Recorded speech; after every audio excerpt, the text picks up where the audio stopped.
औज़ुबिल्लाहिमिनश्शैतानिर्रजीम बिस्मिल्लाहिर्रहमानिर्रहीम। अस्सलाम वालेकुम नाज़रीन, Sindh agri info and vlog channel की तरफ से इंजीनियर शाह मोहम्मद निज़ामानी आपकी खिदमत में हाज़िर है एक नई वीडियो के साथ, एक नए टॉपिक के साथ। आज का हमारा टॉपिक है मिर्ची की काश्त, चिली कल्टीवेशन। मिर्ची काश्त करें आप, ये भी एक गैर रवायती फ़सल है और अच्छी इनकम देता है। उसके बारे में थोड़ा डिस्कस करेंगे। एक तो इसका जो मौसम है, 15 सितंबर के बाद इसकी पनीरी लगना शुरू हो जाती है। मुख्तलिफ़ इक़साम है, फिर उसमें मुख्तलिफ़ कंपनियों के भी अच्छे बीज भी आ रहे हैं, सिंजेंटा के, हाजी सन्स के, तिब्बत, ये वो। लेकिन सिंजेंटा का बीज बहुत अच्छा है। हाजी सन्स में कुछ बीमारियां आती हैं, लेकिन सिंजेंटा का बीज अच्छा है और उसकी दवाइयां फिर इस्तेमाल हों तो कंट्रोल हो जाता है। 1-2 साल से मिर्ची की काश्त में थोड़ी कमी आई है बीमारियों की वजह से, लेकिन अब बीज अच्छे आने की वजह से अब उसको कंट्रोल किया जा सकता है।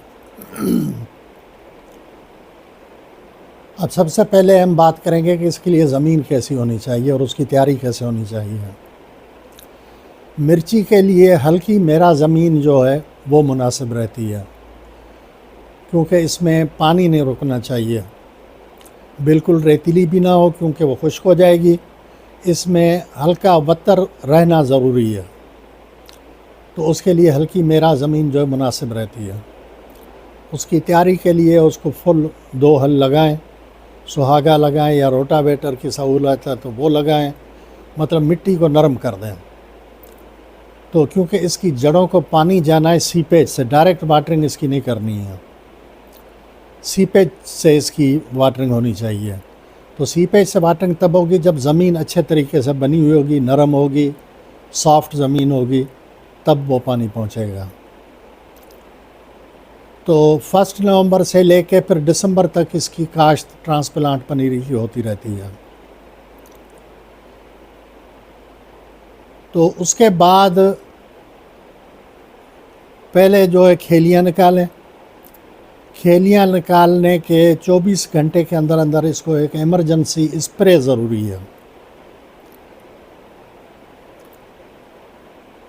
फंजीसाइड का। फिर उसमें ये कॉन्फिडोर है, टॉप्सिनेम है, ये आप स्प्रे कर सकते हैं।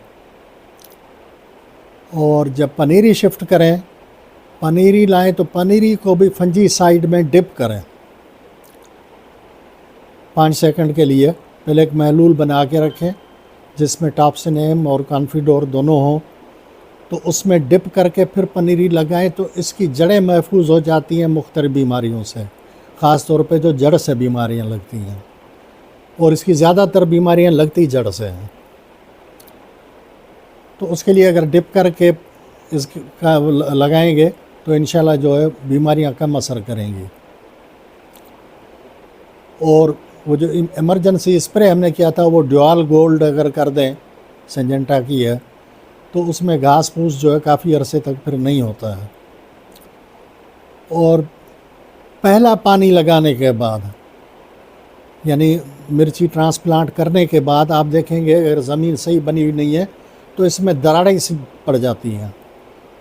उन दरारों का नुकसान ये होता है कि पानी डायरेक्ट दरारों से जाके जड़ में लगता है, जो इनिशियल स्टेज पे बीमारी का सबब बनती हैं। तो फ़ौरन उन दरारों को बंद कर दिया जाए, फिर दूसरा पानी लगाया जाए। और हर पानी पे इसका फर्टिलाइज़र प्लान एक होना चाहिए। DAP भी है इसमें, यूरिया भी है, नाइट्रोफास भी है, केन गवारा भी है। ये बारी बारी से हर पानी पे इसको आधी बोरी फी एकड़ लगाते जाएं।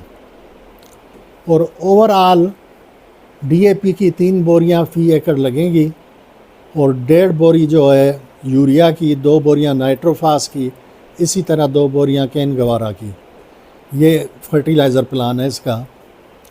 इस दौरान इसकी गोडियां भी होंगी और कोई 30 दिन बाद इसको मिट्टी चढ़ाना ज़रूरी हो जाता है पौधे पे, वरना पौधा गिर सकता है। तो मिट्टी चढ़ाएं उस पर गोडी के साथ, गोडी करें और मिट्टी चढ़ाते जाएं पौधों पे, तो इससे पौधा महफूज हो जाता है। ख़ास तौर पे जहाँ पे तेज़ हवाएं चलती हैं तो वो फिर पौधे गिर जाते हैं।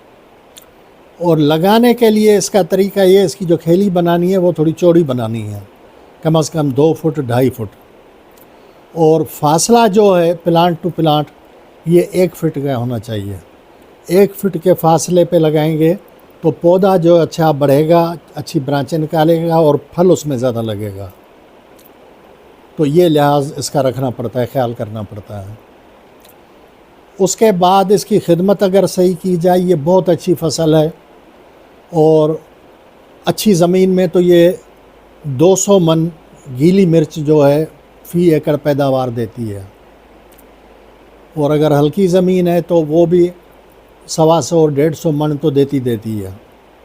और जब 200 मन फ़ी एकड़ अगर पैदावार आपकी आ रही है तो उसमें से सूखी मिर्च जो है निकलती है तकरीबन 50 मन। और सूखी मिर्च का आज भी जो मार्केट में अच्छी मिर्च का रेट है वो 13,000 से लेके 18,000 रुपये तक है।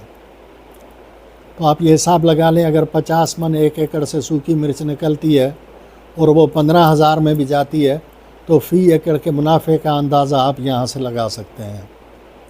तो ये एक अच्छी इनकम दे जाती है। और टोटल फसल है ये 5-5.5 महीने का, क्योंकि 2 महीने के बाद इसमें फ्रूटिंग शुरू हो जाती है। फिर आप तोड़ते रहें, होती रहेगी, खाद देते रहें, पानी देते रहें, ये होती रहेगी। लेकिन इसमें एक चीज़ का ख्याल रखना है कि पानी का जो वक्फ़ा है वो बराबर होना चाहिए, जो आपने मेंटेन किया हुआ है। अगर 5 दिन रखा है तो फिर अगला पानी भी 5 दिन बाद ही दें। अगर 6 दिन रखा है तो अगला पानी भी 6 दिन बाद ही दें। लेकिन पानी देने के लिए, अब जैसे अगर पहला पानी जब आपने ट्रांसप्लांट शुरू किया है मिर्ची का, तो पानी इतना दें कि उसकी 2 इंच की सीपेज हो, उस सीपेज में इसका प्लांट लगना चाहिए। और आइंदा भी जब आपने इसको पानी देना है तो प्लांट से 2 इंच नीचे तक पानी रखें, क्योंकि इसकी जड़ों में फिर पानी सीपेज से जाना चाहिए। डायरेक्ट पानी का अटैक नहीं होना चाहिए इसकी जड़ों पे, वरना बीमारी लग जाएगी। और फिर ये आगे चल के मार्च और अप्रैल के महीने में इसको हल्की फुल्की बीमारियों के अटैक होंगे, लेकिन उनको अगर इनिशियल स्टेज पे कंट्रोल कर लिया जाए अच्छे मशवरे के साथ, अच्छी दवाई के साथ, तो वो बीमारियां कंट्रोलेबल हैं, कंट्रोल हो जाती हैं और आदमी नुकसान से बच जाता है, फसल अच्छी मिल जाती है। तो इन चीज़ों का अगर ध्यान रखा जाए तो मिर्ची की फसल से, क्योंकि मेरा पहले दिन से ही ये ज़ोर रहा है किसान भाइयों के लिए कि रवायती फसलों को छोड़ें, गैर रवायती फसलें लगाएं। गैर रवायती फसलों में ही फ़ायदा है आजकल। तो उसके लिए मेरी गुजारिश होगी मिर्च लगाएं और इससे अच्छा मुनाफा मिलेगा। उसके बाद मैं एक रिक्वेस्ट करूंगा कि मेरे चैनल को सब्सक्राइब करें, शेयर करें दोस्तों में, लाइक करें, आपकी बड़ी मेहरबानी होगी। इसके साथ मैं इजाज़त चाहूँगा। अल्लाह हाफ़िज़।